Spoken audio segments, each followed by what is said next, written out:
Hi, thank you for joining us again in this series where we answer your most frequently asked questions. Joining me is Julia Mwai, a clinical psychologist, and she will be answering questions on CBT. Could you briefly explain what is referred to as cognitive and behavioral therapies? So cognitive and behavioral therapies are evidence-based psychological interventions that target unhelpful thinking and behavioral patterns, replacing them with healthier alternatives for better day-to-day functioning. To be more specific on the cognitive behavioral therapy, how would you explain CBT to someone hearing it for the first time? CBT, to someone who's new to it, is a structured, goal-oriented form of therapy that helps a client identify the link between behaviors, thoughts, and emotions, and how these three link together to affect a person's mental health. And in essence, it helps a person learn practical skills that can help them address distorted and dysfunctional thinking patterns, as well as modify unhelpful behaviors in the long run. It can be delivered within a group setup. It can also be delivered on one-on-one individual basis. It can be delivered in person or virtually or rather online, and it typically involves 45 minutes to 1 hour structured kind of session. Why is CBT one of the most widely used psychological therapies? CBT is widely used because it has been extensively researched, and it's an evidence-based intervention. It has been proven to be very effective in addressing quite a number of mental health conditions, and it teaches people lifelong skills as opposed to just addressing immediate symptoms. So that is why it is so broadly used and widely acknowledged within the space of mental health. Yes. And what mental health conditions would you say CBT would treat? CBT addresses and can treat an array of mental health conditions, including mood disorders like major depressive disorder.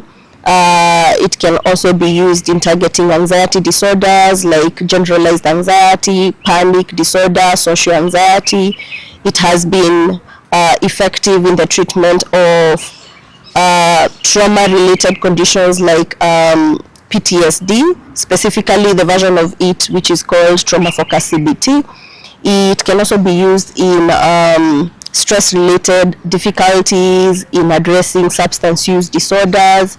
So yes, it has uses in addressing several mental health conditions. What does a typical CBT session look like? In a typical CBT session, once the client comes in, we assess first of all how they've been doing and how they've been coping, and then collaboratively we identify an area to focus on.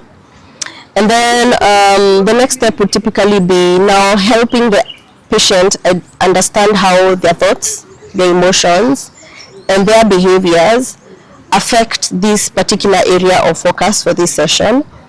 And then this prompts or leads to a conversation on how they can respond better to situations and how they can address dysfunctional and negative thinking patterns and adopt balanced and more positive ways of thinking.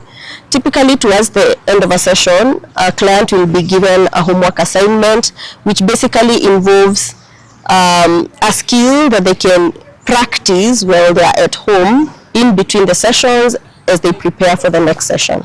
How long does CBT usually take?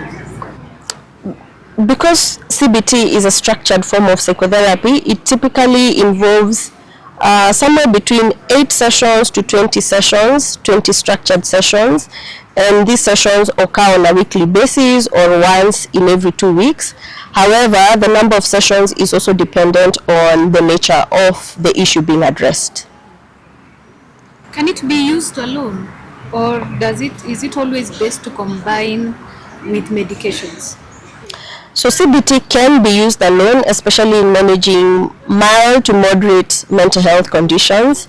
However, when addressing severe mental health conditions, it would be prudent to combine CBT with medications or pharmacotherapy, but again, the treatment plan is purely based on the severity of the condition and the clinical assessment at the point of entry. Could you tell us some of the techniques used in CBT? So there are various techniques used in CBT, including cognitive restructuring, keeping thought and mood logs and records for monitoring purposes, behavior activation, where a client is helped in identifying positive and rewarding behaviors. We have exposure therapy, which targets anxiety. We have techniques like relaxation and breathing exercises, among many others. Behavioral rehearsal as well, where a patient is assisted in learning social skills through role playing. So many. But all these techniques are tailored to depending on a client's needs, of course. Yes. So, Julia, what would you tell the public regarding the effectiveness of CBT? Mental health conditions and mental health issues are quite common, and there are evidence-based interventions like CBT which have been proven effective in teaching lasting skills that will help you in the long run and that will improve the quality of your life and your overall functioning. So turn to a trained mental health professional when you need help. So thank you so much, Julia, for enlightening us on CBT, and see you in the next one.